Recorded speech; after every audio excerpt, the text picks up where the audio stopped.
Hi, folks, and welcome to Ask Shell Coffee Break. Another topic that I've been approached many times and felt that it would be excellent here for the coffee break to bring to your attention, and that is installation of new furnaces, or it could be an older furnace that you're doing some work in and around. Maybe you're putting a basement suite in, or you're putting a recreational room in, or a bedroom, or you may even put an area for a club room or something where you're having meetings where there's a number of people going to be in attendance. The most interesting thing today is you have to understand when there are people living or people active in a room in the home, there is a lot of moisture being created. Breathing, just simple breathing and from the body giving off moisture.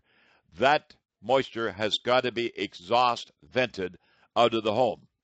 How do we deal with that with furnaces? Furnaces are a very good air mover because forced air furnaces move air constantly. Your newer furnaces, your high efficiency furnaces, and in fact many of the mid efficiency furnaces have a continual flow furnace motor that's moving air. All you'd have to do when the furnace is moving air on a constant flow, open a window, a smidgen. And a smidgen, folks, is about a half an inch. But that'll allow the pressurized air inside the home to escape, taking moisture out of the home and letting it dissipate into the wild blue yonder. But makeup air, where air comes back into the home, is in a lot of cases misrepresented by the homeowner as to what is it, why is it there, and sometimes it's even taken for granted and having a towel shoved in it in order to block the airflow off. That's what I want to address today. Homes work as a system. Furnaces operate as a system. And understanding the system, the educational component associated with ownership of a home, I like to think here on the coffee break, you're going to learn some of the most important things about your home. And this is one, and it's one that I really have great admiration for people who take this information and go and look at the situation in their own home. So let's take a scenario. You go down into the basement of your home. You have a mid-efficiency furnace. Very common today. Not everybody is upgraded to a high-efficiency furnace yet. It'll take many years to do so. Many homeowners will find in their basement open ducts. In crawl spaces, open ducts. You'll have ducting that goes to ceilings in the basement for heating purposes. So they'll have a boot on the end or an elbow end and also a grill. You'll also have ducts that go upstairs into the second, possibly even third level. All these ducts running from the furnace to their different points of disbursement are very important to understand what they do. Also, you have ducting coming from outside the home. You'll find a little grill 6 inches by 6 inches, sometimes 8 by 8 inches, and a duct coming from that to the furnace and being attached to the furnace at the return air point of the furnace where it goes down into the heating chamber. You may have another duct that comes in and terminates right in front of the furnace about 18 inches off the floor. Those two ducts don't have anything on the end other than an open pipe. With the exception of the one that goes to the return air, it terminates into the duct that's going into the heat chamber for heating before it's distributed to the home. Now let me deal with the heating ducts first. These are the ducts that come off the upper hot air plenum of your furnace and normally go down a duct cavity which would be between the joists, the floor joists.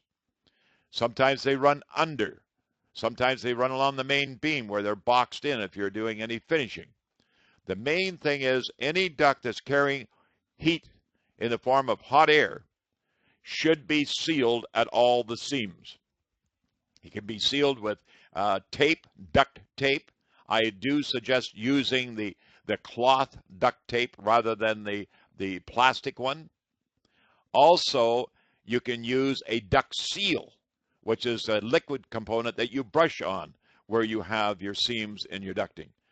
Does a great job, much faster, and you don't have the frustration of trying to get the tape to stick. And if you're having trouble getting the tapes to stick, please just take a cloth or a pad with methyl hydrates and wipe it clean. And be careful you don't get anywhere near your furnace with methyl hydrates. It is flammable.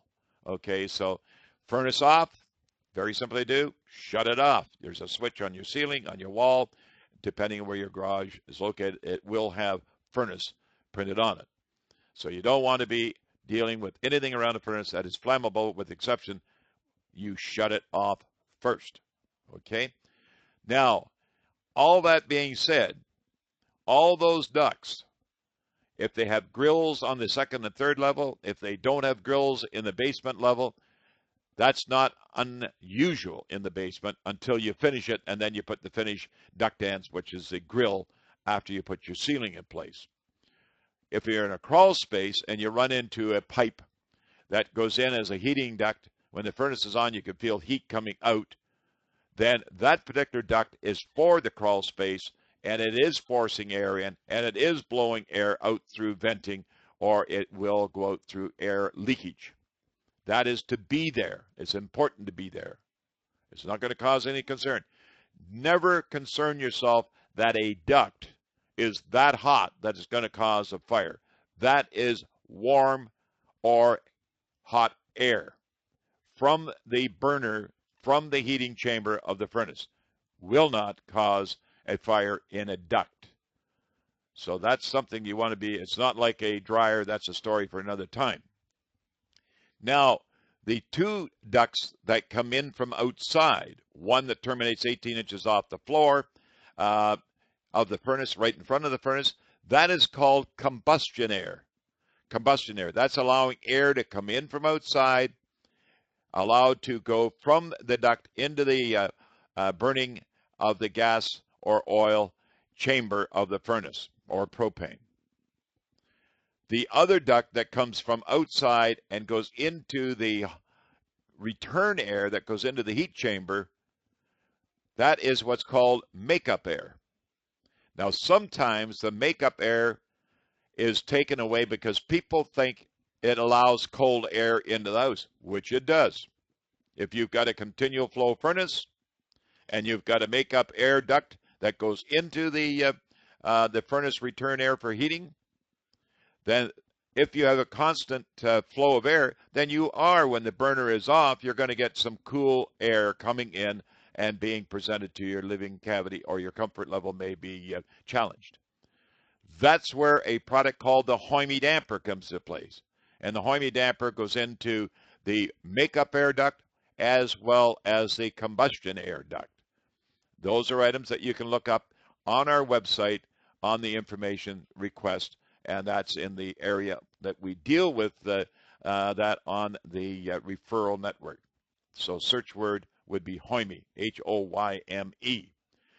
Now, just to complete this information piece for you, those two ducts that have absolutely no grill on them, they're open-ended, one that goes into the return air duct, the other one terminates in front of it, never, ever should have anything shoved in it.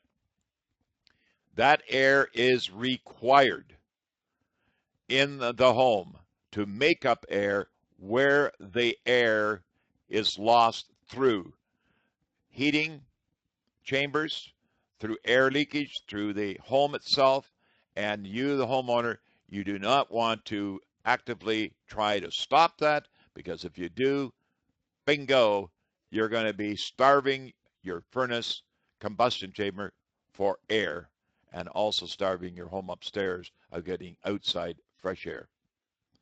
There you have it, folks. The whole story on heating. It's just that easy.